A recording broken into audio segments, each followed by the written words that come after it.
जय Shri Krishna viewers, welcome to astro intelligence videos. दर्शकों, आज की वीडियो मैं उन प्रश्नों से शुरुआत करूंगा जो आपके तो प्रश्न हैं ही हैं, कहीं ना कहीं उसमें मेरे जीवन के कुछ प्रश्न भी शामिल हैं। और वो प्रश्न है कि क्या प्रारब्ध ही सिर्फ एक ऐसा कर्म है जो हमें करना चाहिए? प्रारब्ध के अलावा जीवन में कोई और कर्म नहीं होता? जीवन में कर्म करते हुए हमें जो कठिनाइयां मिलती हैं, जो हमारे रिजल्ट्स को हमें लगता है कि वो बाधित कर रही हैं, हमें लगता है कि कर्म करते हुए जो बाधाएं हमें आती हैं उससे हमारी सफलता कहीं ना कहीं उसके ऊपर क्वेश्चन मार्क लग जाता है।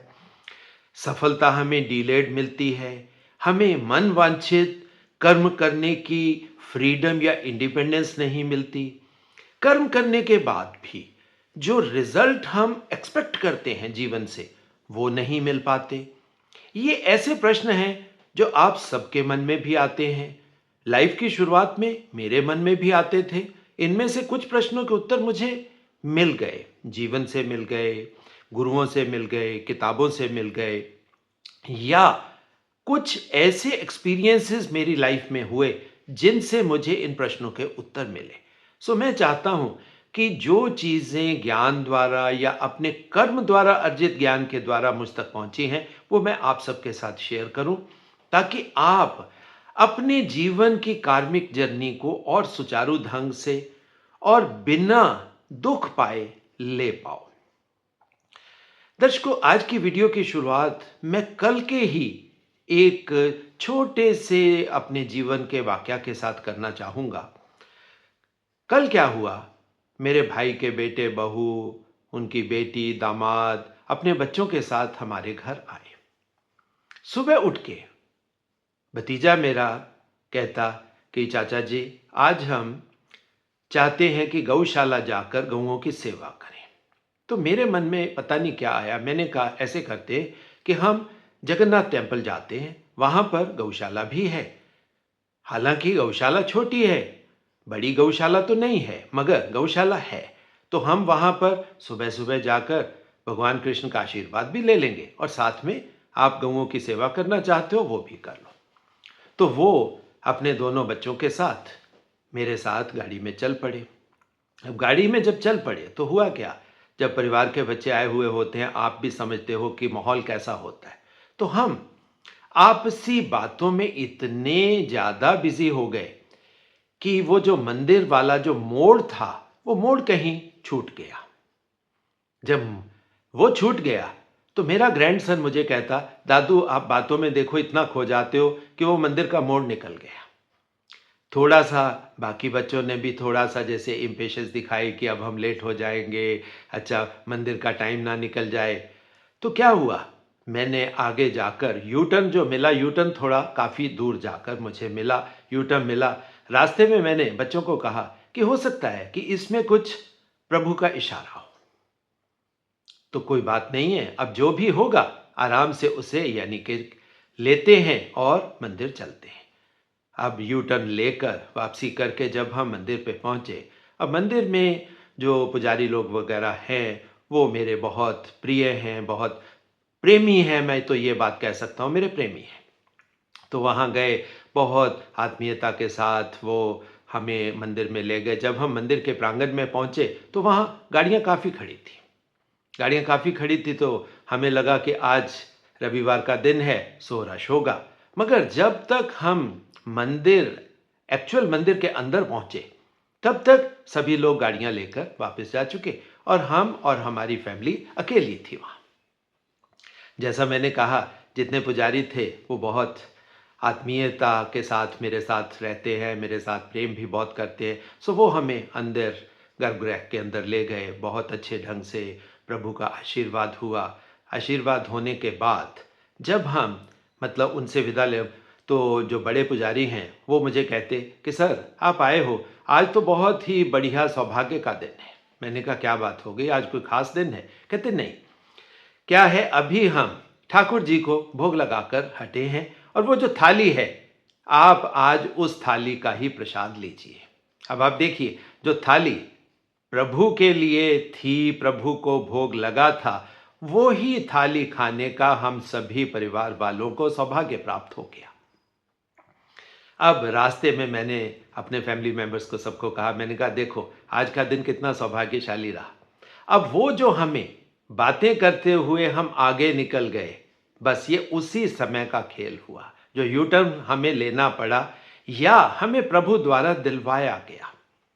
आप देखो उसी से वो प्रभु को अर्पित की हुई थाली हमें खाने को मिल गई। अब दर्शकों, इस छोटी सी घटना से आप क्या सबक लेते हो?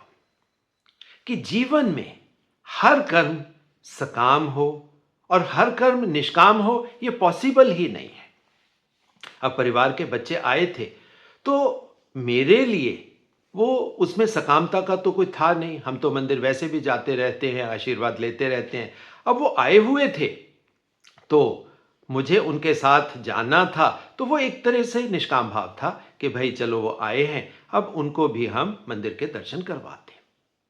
बट अब आप देखिए, कई बार निष्कामता से किया गया कार्य, उसमें जब थोड़ा सा भी प्रभु का अंश आ जाए तो क्या हो, इस तरह से आपके सामने आशीर्वाद के स्वरूप में अच्छा फल ला देता है। लाइफ के सभी काम इतनी निष्कामता के साथ होते हैं, ये तो पॉसिबल नहीं है।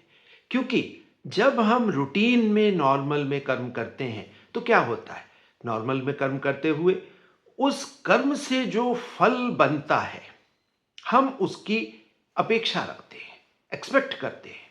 क्योंकि डिजायर बनी, इच्छा बनी, इच्छा से हमने कर्म करना शुरू किया। अब उस कर्म का फल हर इंसान पाना चाहता है, उस फल को चखना चाहता है। और उसके अंदर हमारे हमारा जो इंसानी साइकोलॉजी की बात कर लें या हमारे स्वभाव की बात कर लें, पेशेंस नहीं हमारे अंदर होती। ना तो हम उस फल को पकने देते हैं, बस रोज रोज देखते हैं, तुरंत देखते हैं कि वो पक जाए, हमारे खाने लायक हो जाए, उस फल का स्वाद हम ले लें। तो दर्शकों, टॉपिक आज की वीडियो का क्या है? अब टॉपिक को आप समझिए। टॉपिक है कि क्या जीवन के सभी कर्म प्रारब्ध से ही तय होते हैं? क्या जीवन में हमारा अपना कोई कार्मिक पैटर्न है, होता है या नहीं होता? ये घटना मैंने आपको इसलिए सुनाई ताकि अब आप उस कॉन्टेक्स्ट को मिला पाओगे। क्योंकि हमारा चैनल एस्ट्रोलॉजी का है, तो एस्ट्रोलॉजी में कार्मिक पैटर्न्स हम कहां से देखते हैं? वो तो 10th हाउस का सब्जेक्ट है। सो 10th हाउस को जब हम उस सकाम और निष्काम कर्म के हिसाब से देखें, समझें, तब आप निकाल पाओगे कि 10th हाउस के फल क्या आपको एक्चुअल में वो मीठा स्वाद दे पाएंगे या नहीं दे पाएंगे। अब दर्शकों, रूटीन में आपकी या हमारी सबकी लाइफ कैसे होती है, पहले आप उसको समझिए। हम जीवन लेते हैं, जीवन में थोड़ा बड़े होते हैं, उसके बाद स्कूल जाकर पढ़ना शुरू करते हैं। कुछ बच्चे मन से पढ़ते हैं, कुछ बच्चे सिर्फ पास होने के लिए पढ़ते हैं। आप देखिए, आपके जीवन का जो फ्लो है वो कहीं ना कहीं वहीं से तय होना शुरू हो जाता है कि हम जब पढ़ते हैं तो मन से पढ़ रहे हैं या सिर्फ पास होने के लिए पढ़ रहे हैं। अब जीवन का फ्लो बनना शुरू हो गया वहीं से। स्कूल के बाद कॉलेज आ गया, कॉलेज के बाद जीवन की शुरुआत हो गई। अब बहुत से ऐसे कार्य हैं, जैसे किसी बच्चे ने पढ़ाई के बाद जॉब ले ली। अब जॉब उसके लिए जरूरी नहीं है कि वो मन से जॉब कर रहा है। जॉब कर रहा है, एक रोबोटिक सा तरीका बन जाता है कि सुबह उठना है, जॉब पे जाना है, वहाँ जो भी काम मतलब कंपनी द्वारा या मतलब उसके जो बॉसेस हैं उनके द्वारा उसको दिया जाता है, वो उसको करता है और उसके बाद घर वापस आ जाता है। Normal routine. जो लोग अपना काम करते हैं वो भी कहीं ना कहीं इसी तरीके से अपने जीवन का संचालन करते हैं। सुबह उठते हैं, तैयार होते हैं, अपनी शॉप या अपनी फैक्ट्री पे जाते हैं, जितना उसी तरीके का काम होता है वो करते हैं और वापस आ जाते हैं। अब दर्शकों, इसमें आपने कभी सोचा कि प्रारब्ध और कर्म, क्या सारा जीवन ये एक ही चीज चल रही है या ये दो चीजें अलग अलग हैं? जब तक दर्शकों आप इस चीज को अलग अलग से नहीं समझोगे, तब तक कर्म और प्रारब्ध आप दोनों को आपको लगेगा कि ये दोनों चीजें एक ही हैं, मगर दर्शकों ये दोनों चीजें एक नहीं हैं। ये दोनों चीजें सेपरेट हैं। हालांकि प्रारब्ध का भी कर्म होता है, प्रारब्ध द्वारा संचालित कर्म भी होता है, मगर कुछ कर्म ऐसे होते हैं जो हम कर सकते हैं और हमें करने चाहिए। आज की वीडियो, पहली तो बात आप इसको समझिए कि प्रारब्ध के कर्म और जो दूसरे कर्म जो हमें थोड़ा सा भी जीवन में आगे बढ़ा पाए, हमें जीवन की ऊंचाइयों तक ले जाए, वो कर्म क्या होते हैं। अब नॉर्मल रूटीन कर्म मैंने आपको बताया कि हम जीवन ऐसे ही जीते हैं। अब इसी तरह जीवन के साथ कुछ ऐसी चीजें हमारे साथ एसोसिएट हो जाती हैं जो हमें कहीं ना कहीं पकड़ लेती हैं। जैसे आप काम करते हो तो आपको घर परिवार और दूसरी बात है समाज, ये भी आपको पकड़ता है। इससे भी कहीं ना कहीं आपका प्रारब्ध समझ आता है। अब घर में आप अकेले बच्चे हो, जिम्मेवारियां सारी आपकी है, तो आप समझ लीजिए आपका प्रारब्ध वहां पर पड़ा है। जब आप जीवन से एस्ट्रोलॉजी ज्योतिष को समझने का प्रयास करोगे तो आपको देखने को मिलेगा कि आपका केतु आपके 4th हाउस में ही पड़ा है। और जब भी दर्शकों किसी का भी केतु 4th हाउस में पड़ा हो तो आप देखोगे कि घर परिवार की जिम्मेवारियां उसकी लगी हुई हैं। वो चाहकर भी घर परिवार को नहीं छोड़ सकता। अब इसको आप कैसे लें? इसको लें कि यस, ये प्रारब्ध है, मुझे जिम्मेवारी दी गई है, उसको आप परमात्मा द्वारा दी गई जिम्मेवारी समझ लीजिए, या अपने जन्म के कर्म जो आपने पिछले जीवन में किए थे उसके फलस्वरूप आपको ये जिम्मेवारियां मिली हैं। सो आप उसको बोझ समझ के मत करिए। जितने भी लोग प्रारब्ध की चीजों को बोझ समझकर करते हैं, उनके जीवन में अपने कर्मों के करने की संभावना बिल्कुल ना बराबर हो जाती है। बट अब सारे कर्म तो प्रारब्ध के नहीं। अब प्रारब्ध के कर्म आपके माता पिता की जिम्मेवारी, आपके घर परिवार की जिम्मेवारी और उसके साथ कुछ समाज की जिम्मेवारी। अब ये ऐसे प्रश्न हैं जो कहीं ना कहीं हमारे पूरे जीवन को पकड़ लेते हैं, यानी कि कंप्लीट। आप कहोगे कि सर लाइफ तो यही होती है, तो लाइफ के सभी कर्म भी ऐसे ही होते हैं। अब परिवार है, परिवार में आपके कोई बहन है, वो बहन आपके घर में आई, अपने पति के साथ आई, तो आप उसकी सेवा सत्कार करोगे, जाते हुए उनको कुछ दोगे भी। अब बहन के बच्चे आए हुए हैं तो उनके लिए भी आपको कुछ करना है। इसी तरीके से समाज में आप रहते हो, समाज में रहते हो, आपके अगल बगल कोई मंदिर है, मंदिर के लोग आपके पास आ जाते हैं, वो चाहते हैं कि आप मंदिर को बढ़ाने के लिए अपना सहयोग दें। तो दर्शकों ये जितनी चीज़ें हैं, आप वो जो सहयोग के रूप में, चाहे वो आप अपनी बहन के लिए कर रहे हो, अपने परिवार के किसी और मेंबर के लिए कर रहे हो, समाज के, चाहे वो मंदिर है या कोई समाज सेवा का कार्य है, सिर्फ सेग्रीगेट मतलब उस चीज में पकड़िए, फिक्स मत हो जाइए कि मंदिर ही है एक चीज। नो, समाज का कोई भी कार्य है, हम एक तरफ वो काम कर रहे हैं, अब उसके लिए पैसा चाहिए, क्योंकि बिना पैसा कुछ भी नहीं होना। अब वो जो पैसा चाहिए, तो पैसे के लिए हमें काम तो करना पड़ेगा।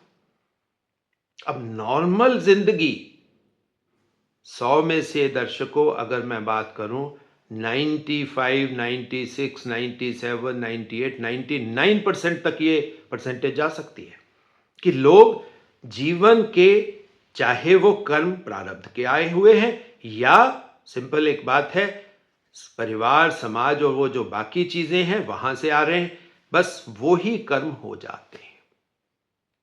क्योंकि उसके बाद क्या है, आप वहां जाकर अपनी फैक्ट्री, अपनी दुकान पे पैसा कमाते हो, नौकरी में जाकर पैसा अर्जित करने के लिए मेहनत करते हो, घर आते हो, फिर परिवार की जिम्मेवारियां, बच्चे कहते हैं कि पापा घुमा के लेकर आओ, हम मतलब यानी कि किसी रेस्टोरेंट में आज जाकर बाहर खाना खाना, क्योंकि हर चीज का केंद्र बिंदु दर्शकों क्या बन गया? वो पैसा बन गया। अब जब पैसा आपकी जरूरत बन गई तो दर्शकों हुआ क्या?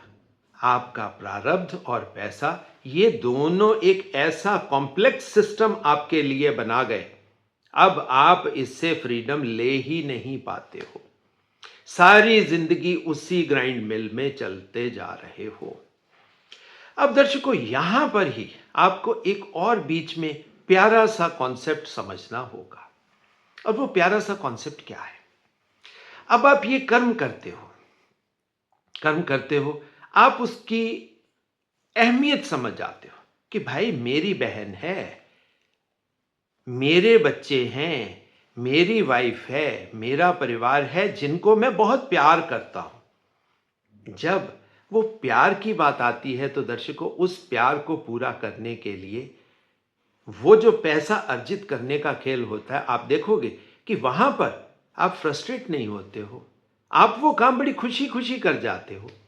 मगर वही चीज जब समाज सेवा के प्रति आती है, कोई आपके पास मांगने वाला आता है तो आपको चिढ़ होती है, आपको कोफ्त होती है, आपको लगता है कि आपके द्वारा मेहनत द्वारा अर्जित की हुई संपत्ति जस्ट फालतू में जा रही है। अब देखिए ये जो प्यारा सा कॉन्सेप्ट था, कैसे वो प्यार चिढ़ में और स्ट्रेस स्ट्रेन में और फ्रस्ट्रेशन में बदल जाता है। चीज वही है। बट दर्शकों क्या आपने कभी सोचने का कोशिश किया, चाहे वो कर्म आपने प्यार से किया या चाहे आपने फ्रस्ट्रेट होके किया, अब जैसे ही दर्शकों आपको यह समझ में आया कि प्रारब्ध के कुछ कर्मों में आप प्यार से उस कर्मों को कर पाते हो और कुछ कर्मों में आपको फ्रस्ट्रेशन आती है, तो आप इसको थोड़ा सा साइंस के हिसाब से सोचिए, मिला के बात हम करते हैं ताकि आपको आसानी से समझ में आएगा। दर्शकों आप एक गाड़ी पे चलते हो, गाड़ी स्कूटर हो सकती है, मोटरसाइकिल हो सकता है, कार हो सकती है या कोई भी ऐसी चीज जो इंजन से चलती है। अब आप देखिए दर्शकों, अगर कोई इंजन अच्छी तरह से उसकी ऑयलिंग हुई है तो क्या होता है? उस ऑयलिंग से क्या है, इंजन बहुत स्मूथ चलता है। और वो स्मूथ आप कैसे कहते हो कि अब ये प्यार से चल रहा है। हमारे जीवन की गति या जीवन में जो कर्मों के खेल से जो मतलब सारा कुछ हिसाब किताब बनता है, जब वो प्यार से हो रहा है तो well oiled engine machinery, well oiled machinery. But जब वो फ्रस्ट्रेशन आती है तो आप समझ सकते हो कि अब इस इंजन के कुछ पार्ट्स को जंग लगना शुरू हो गया है, जो आपके लिए ऑब्स्ट्रक्शन क्रिएट कर रही है, ताकि वो जब चक्का घूमता है तो उस चक्का घूमने में कहीं ना कहीं वो फ्रिक्शन आ रही है, कुछ ऑब्स्ट्रक्शन आ रही है। और ये जो फ्रिक्शन ऑब्स्ट्रक्शन है दर्शकों, ये ही आपकी फ्रस्ट्रेशन है। जैसा मैंने समझाया कि फोर्थ हाउस में केतु जब है तो चीजें तो प्रारब्ध के रूप में आपको आएंगी, वो तो मिलेंगी। बट 10th हाउस में अब जो शनि है, क्योंकि 10th हाउस शनि रूल्ड है दर्शकों, अब आपको इसको समझना होगा। तो बहुत से लोग शनि को बुरा मान बैठते हैं कि ये जो फ्रस्ट्रेशन आ रही है या जो फ्रिक्शन बन रही है, ऑब्स्टेकल्स क्रिएट हो रही हैं, डिले आ रहा है, तो ये शनि की वजह से आ रहा है। बट दर्शकों यहीं पर सबसे बड़ी प्रॉब्लम एरिया है। अब आप देखिए, शनि कर्म का दाता है, कर्म करवाने वाला भी शनि है और कर्म का फल शनि 10th हाउस में नहीं देता दर्शकों, उसका फल आपको 11th में अगले भाव में मिलेगा जाके। बट शनि कर्म भी है, यानी कि वो जो चक्का है जिसको हम फ्री विल कहते हैं, वो फ्री विल भी शनि है। और फ्री विल की वो जो समय के साथ मूवमेंट है, क्योंकि शनि काल को भी गवर्न करता है, समय को गवर्न करने वाला प्लेनेट भी शनि ही है। अब शनि उस चक्के को गवर्न भी कर रहा है, उसकी गति को भी कहीं ना कहीं कंट्रोल कर रहा है। अब वहां पर अगर जंग आ गया दर्शकों, अब जंग किसको लगेगा? जंग भी तो लोहे को ही लगेगा, और किसी चीज को तो जंग लगेगा नहीं। तो लोहा किसका सब्जेक्ट है? वो भी शनि का ही है। और उस ऑयल को, सॉरी, उस व्हील को ऑयलिंग कौन करता है? ऑयल किसका सब्जेक्ट है दर्शकों? वो भी शनि का ही है। सो वो चक्का भी शनि, चक्के का घूमना भी शनि, और चक्के की ऑयलिंग भी शनि। तो दर्शकों, शनि बहुत इंपॉर्टेंट प्लैनेट बन जाता है हमारे कर्म को समझने के लिए। अब जब तक हमारे उस लाइफ का फ्लो, जिसको हम कहते हैं बहुत स्मूथ है, हमारा इंजन बहुत फ्री मूवमेंट ले रहा है, बहुत स्मूथ है, कोई वाइब्रेशन नहीं आ रही, कोई ऑब्स्ट्रक्शन नहीं आ रही, तो हमारा जीवन सुचारू उससे चलता है, तो हम सारे कर्म प्रेम से कर जाते हैं। बट वो ही कर्म दर्शकों, थोड़ा सा जंग लग जाए, थोड़ी सी फ्रिक्शन क्रिएट हो जाए, तो आप समझ सकते हो, या जो वो फ्री व्हील है, उस फ्री व्हील की बनावट ही ऐसी बनी हुई है कि उसके ऊपर स्पाइक्स हैं, तीखे कांटे जैसी चीजें हैं। अब दर्शकों, मशीन को अगर वो कांटों वाला फ्री व्हील हो, वो कैसे घूमेगा? आप सीधा सीधा समझ सकते हो, तो प्रॉब्लम है। बट दर्शकों, हम भी तो ऐसे ही हैं। आप जीवन में आप देखो, कभी आप फूल जैसे नर्म और कोमल हो जाते हो, और कभी कैक्टस जैसे कांटों से भरे हुए हो जाते हो। और जब आप समझिए आप कैक्टस जैसे कांटों से भरे हुए हो, तो जितना मर्जी ऑयलिंग अब कर ली जाए तो क्या होगा? कर्म की गति तो सीधे तरीके से होगी नहीं। तो प्रारब्ध की चीजों को अगर हम उन कांटों के रूप में समझना शुरू कर देंगे, कर्म में उन कांटों को महसूस करके उन कांटों के हिसाब से हम उस फ्री विल की मूवमेंट लेने की कोशिश करेंगे, तो जीवन कैसे चलेगा दर्शकों? जीवन की गति डिले होगी कि नहीं होगी? आपके कर्मों का फल डिले होगा कि नहीं होगा? अब दर्शकों, शनि को हम इसी वजह से कहते हैं शनि सबसे बड़ा गुरु है, सबसे बड़ा टीचर है। शनि कर्म के हिसाब से समझाता है। अब आप देखिए, हम कहते हैं ना कि लाइफ के फ्लो में जो चीजें चल गई, स्मूथ चल गई, बढ़िया, जीवन बहुत बढ़िया तरीके से निकल गया। मगर क्या होता है जीवन में, जब कभी ऐसा समय आ जाए आपका हर काम फंस रहा है, हर काम में प्रॉब्लम आपको आ रही है, कहीं उसकी गति बनती हुई नहीं दिख रही, आप फ्रस्ट्रेट हो रहे हो, फ्रस्ट्रेशन से भयंकर गुस्सा आपके अंदर बना हुआ है, तो दर्शकों ये क्या है? ये वही कैक्टस के कांटे ही तो हैं। अब आप कहोगे कि ये कैक्टस के कांटे हमने तो नहीं पैदा किए। दर्शकों, और किसने पैदा किए? किसके हैं? अगर प्रारब्ध भी है तो वो किसका है? अब जल्दबाजी किसको लगी हुई है? आपके मन को लगी हुई है। आप जल्दी में वो रिजल्ट चाहते हो। मगर शनि की मूवमेंट तो भाई, अब जितना ऑयल वहां पर है उसके हिसाब से ही होगी। आपने कैसा इंजन लिया हुआ है, 1000 आरपीएम का लिया, 1500 आरपीएम का लिया, 2000 आरपीएम का लिया, अब ये आपके ऊपर है ना। आपका इंजन कैसा है? ये इंजन क्या है? ये शरीर, ये जीवन ही तो है, यही तो इंजन है। पिछले जन्मों में कैसे कर्म आप करके आए थे? कांटे तो नहीं लेकर आए। और उसके साथ आपका स्वभाव कैसा है, आपका मंगल कैसा है? क्योंकि गुस्सा, फ्रस्ट्रेशन, एंगर, ये आपका वही बल है, वो शक्ति ही है जो आपके अंदर गुस्सा या उन कांटों को पैदा कर रही है। सो शनि मंगल का स्वभाव अब आपको समझना होगा। तभी आप देखिए ना, चीज क्या है कि वहां पर मंगल तो ज्यादा चाहिए शनि के साथ। अब वो मंगल सिर्फ उस गति को बढ़ाने में हेल्प करे, चाहिए तो ये, मगर हम क्या करते हैं, उस एंगल से उन कांटों को पैदा करते हैं। वो फिर क्या होता है, वो फ्रस्ट्रेशन, वो फ्रिक्शन बढ़ जाती है, जिससे वो पूरी मूवमेंट बाधित हो जाती है। तो दर्शकों, ये बाधा को आपको समझना है। इस बाधा को, 10th हाउस को आपको समझना है कि जब हम कहते हैं ना सकाम कर्म और निष्काम कर्म, अब निष्कामता आपके जीवन में वो फ्री फ्लो लेकर आती है कि जिसमें आपको वो कांटे, वो स्पाइक्स मिलते ही नहीं आपका। अब यहां पर फॉर्मूला क्या है दर्शकों? आज की वीडियो बहुत इंपॉर्टेंट है। कल उस मंदिर की घटना ने मुझे भी बहुत कुछ सिखाया कि जब हम निष्कामता से कर्म करते हैं, तब वो अच्छा फल क्यों मिल जाता है? और जब हम सकामता लाते हैं तो फल फंसता क्यों है?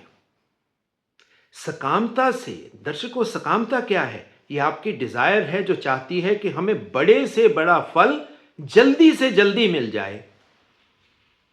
दर्शकों, यहीं पर अब आपको समझना है कि भाई शनि की गति फिक्स है, वो स्लो है, मगर सबके लिए स्लो नहीं है। आपका शनि, आपका इंजन अगर वेल ऑयल्ड है तो आपको वो फ्रिक्शन नहीं मिलेगी, आपको वो फ्री फ्लो ही मिलेगा। अब आपके इंजन के अंदर फ्रिक्शन है, स्पाइक्स हैं जो आपके उस फ्री फ्लो की गति को बाधित करते हैं, और वो बाधा कहीं से नहीं, आपके अंदर से ही आ रही है। मंगल सबका 10th हाउस में एक्सॉल्ट कर रहा है। 4th हाउस में मंगल ही तो डाउन है। बट यहीं पर अब आपको समझना है कि 4th हाउस में जुपिटर क्यों बढ़ाया गया, ताकि आपके मन के अंदर वो ज्ञान आ जाए कि भाई अब आप शनि को समझ लो। सामने वाला घर है, बिल्कुल सामने देखते हो आप उस घर को 180 डिग्री, कोई आपकी दृष्टि टेढ़ी मेढ़ी नहीं होती, बिल्कुल स्पष्ट देख सकते हो कि भाई अब वहां पर क्या हो रहा है, फ्रस्ट्रेशन आ रही है कर्म में। अब सकामता, सकामता की बात कर लें दर्शकों, सकामता तो होती है, डिजायर सब में होती हैं, डिजायर्स हैं, मगर वो डिजायर से वो स्पाइक्स ना बने, वो फ्री फ्लो की मूवमेंट बाधित ना हो, अब ये भी कंट्रोल आपका ही है। और ये कैसे होता है, इसको भी आपको समझना होगा। मंगल को हम गर्मी से लेते हैं, ये रेमेडी भी है, मंगल को हम गर्मी से लेते हैं, मगर एक्चुअल में मंगल क्या है? मंगल आपके श्वास हैं, आपके श्वास हैं। अब श्वास के अंदर जो गर्मी है, ये ही बाहरी हवा और आपकी प्राणवायु को फर्क पैदा करती है, यही नॉर्मल को महाबली हनुमान बना देती है। अब दर्शकों, यहीं पर सारा का सारा खेल पड़ा है। जब महाबली हनुमान आपके लिए सहाय हो गए, उन्होंने शनि को कंट्रोल किया कि नहीं किया, तो शनि अपने आप कंट्रोल हो जाता है। जब शनि अपने आप कंट्रोल हो जाता है तो रिजल्ट कहीं ना कहीं फ्री फ्लो, उस मोमेंटम से बनते हैं, जो मोमेंटम को आप कहीं रोकते नहीं हो। अब दर्शकों, इसी चीज को आपको समझना है। अब गाड़ी है, फ्री फ्लो में चल रही है, रिजल्ट आपको मिलता जा रहा है, आपके 1 किलोमीटर, 2 किलोमीटर, 100 किलोमीटर उस फ्री फ्लो में आपके निकल गए, आपके जीवन के 10 साल उसी फ्री फ्लो में निकल गए, आपको लगता है बहुत बढ़िया समय जा रहा है। मगर जब कठिनाइयां आती हैं तो क्या होता है? आपको ब्रेक लगानी पड़ती है ना। ट्रैफिक आ गया, कोई जानवर आपके सामने आ गया, किसी किस्म की बाधा आपको जीवन में आ गई, तो आप वो ब्रेक लगाते हो ना। अब वो ब्रेक क्या है दर्शकों? ब्रेक भी तो शनि ही है ना। अब आपने उस ब्रेक को कैसा लगाया? आप पहले से, आपका मन संतुलित था तो आप दूर से उस बाधा को देख पाओगे, और आप ढंग से, बड़ी शांत मन से धीरे धीरे उस ब्रेक को लगाते जाओगे, ताकि वो बाधा हट जाए और आपका फ्लो आराम से चलता जाए। और जो लोग दृष्टि इधर उधर भटका रहे हैं, उनका मन भटक रहा है, तो क्या होगा? एकदम से जब चीज सामने आएगी तो आप एक जोर से ब्रेक लगाओगे। हो सकता है उसमें गाड़ी का नुकसान हो जाए, हो सकता है उसमें गाड़ी के अंदर बैठे आपका नुकसान हो जाए। अब दर्शकों, ये क्या है? ये आपका शरीर और आपका मन ही तो है। गाड़ी आपका शरीर है, गाड़ी को नुकसान हो सकता है, और आपके मन जो अंदर बैठा, जो गाड़ी के अंदर बैठा आपका शरीर है, वो आपके शरीर के अंदर बैठा मन है, उस मन को भी तो झटका लगता है ना, मन को भी तो चोट पहुंचती है, तो मन के डर वहीं से तो पैदा होते हैं। तो दर्शकों, ये जो चीजें हैं कि 4th हाउस, 10th हाउस, सकाम कर्म, निष्काम कर्म, फ्री फ्लो, फ्रस्ट्रेशन, गुस्सा, एंगर, ये सारी चीजें कहीं ना कहीं हमसे ही संचालित हो रही हैं। अब आप देखिए, यहीं से अब मैं थोड़ी सी बात को और आगे बढ़ा दूंगा। अभी तक हमने बात करी प्रारब्ध की। अब दर्शकों, प्रारब्ध क्या है? जो रिस्पॉन्सिबिलिटीज, जो जिम्मेवारी, जो ड्यूटीज आपको मिली हुई हैं, वो तो अब आपको करनी ही है। मगर उसके साथ करते हुए आप कुछ अच्छे कार्य, जिसमें समाज सेवा आ सकती है, समाज को आगे बढ़ाने के लिए कार्य हो सकता है, रिसर्च की बात हो सकती है, एवोल्यूशन की बात हो सकती है। क्योंकि रिसर्च और एवोल्यूशन से हम क्या करते हैं? बेटर संभावनाएं क्रिएट करते हैं, टेक्नोलॉजी की एडवांसमेंट आ सकती है। ये बाहरी दुनिया की मैं बातें कर रहा हूं कि जो आपके कर्म हो सकते हैं। और थोड़ा सा इनर की भी बात कर लें तो इनर डेवलपमेंट भी ये आपके हाथ में ही तो है। जैसे रिसर्च से आप दुनिया के लिए कुछ कर सकते हो, तो उसी तरीके से ध्यान से, मेडिटेशन से आप अपने कर्मों को बेटर करके अपने आप को भी तो एवोल्यूट कर सकते हो ना। आप ऊंचाई तक जा सकते हो, देवता या उनसे ऊपर के स्थानों तक भी तो जा सकते हो। सिद्धियां, शक्तियां आपको मिल सकती हैं, कोई मुश्किल वाली बात नहीं है। मगर इन सब के लिए दर्शकों, आपको बस उस घटना को बार बार सुन लीजिए कि भाई भटकना तो होगा, बाहरी दुनिया भटकाएगी, आप वो मोड़ मिस कर जाओगे। मोड़ मिस करने से आपको खूब घूम के यू टर्न लेना पड़ेगा। वो यू टर्न सबको लेना है दर्शकों। इसी वजह से वो घटना मैंने आपको सुनाई कि यू टर्न तो लाइफ में लेने पड़ेंगे। अब यू टर्न लेना क्या है? स्वीकार भाव, कि हमने उसे एक्सेप्ट कर लिया कि हमारी गलती थी। मगर हमने उसमें किया क्या? हमने कहा कि हो सकता है कि इसमें परमात्मा का कोई इशारा हो, हमारे लिए परमात्मा ने कुछ अच्छा रखा हो। अब आप देखिए, वहीं से निष्कामता सकामता में फर्क आना शुरू हो जाता है, वहीं से आपके फल बदलने शुरू हो जाते हैं। और ये ही दर्शकों मैं चाहता हूं कि आप इसको समझिए। कर्म करते हुए अपने मन को शांत रखना, मन को शांत रख के आपके मन के अंदर हमेशा प्रभु का नाम चलना चाहिए। आपकी हर श्वास की गति के साथ सांसों की माला चलती रहे। वो हालांकि वो प्रारब्ध के रूप में कह लीजिए या आपके सिस्टम के रूप में वो माला चलती है, मगर उस माला के साथ आप अपने मन को टिका लीजिए। किसी प्रभु का नाम, किसी भी नाम को वहां पर स्थापित करके उस श्वासों की माला के साथ अपने आप को नियंत्रित कर लीजिए। और जैसे ही वो नियंत्रण आपके हाथ में आएगा, फिर आप एब्रप्ट ब्रेकिंग नहीं करोगे लाइफ में। फिर आप देखोगे कि फिर आप जो भी कर्म कर रहे हो, चाहे वो कर्म पैदा आपके प्रारब्ध से हुआ, अब वो आपको अच्छा फल देगा। और जो कर्म आप किसी चीज को बढ़ाने के लिए, चाहे वो समाज को बढ़ाने के लिए रिसर्च की बात कर सकते हो, या खुद को ऊपर उठाने के लिए आप वो मेडिटेशन, वो ध्यान के रास्ते पर चल सकते हो, तो दोनों तरफ दर्शकों आपको वो फ्री फ्लो मिल सकता है। सो 4th हाउस 10th हाउस, सकाम कर्म, निष्काम कर्म, ये सारी चीजों को अब आप अच्छे तरीके से समझ जाइए, तो आपको भटकना नहीं पड़ेगा। आपको फल कैसे लेना है, किस तरीके से आपको जीवन में कर्म करने, आपको उसमें आसानी रहेगी। सो बाकी प्रभु से हमेशा मैं तो मांगता रहता हूं कि मुझे सुनने वाले हर इंसान के जीवन में सुख, समृद्धि, शांति, आनंद आए। ये मंगल कामना मैं आप सबके लिए हमेशा करता रहता हूं।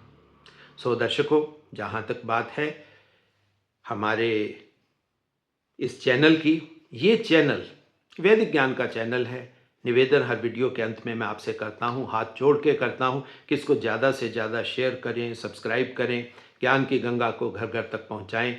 और जो दर्शक अपने चार्ट एनालिसिस मुझसे करवाना चाहते हैं, उन सभी के लिए फ़ोन नंबर दर्शकों मेरा एक ही है, दैट इज़ 9881 उसी के माध्यम से आप मुझसे संपर्क स्थापित कर सकते हो। बाकी इसी तरह की अगली ज्ञानवर्धक वीडियो आने तक बहुत बहुत आशीर्वाद, बहुत बहुत प्यार।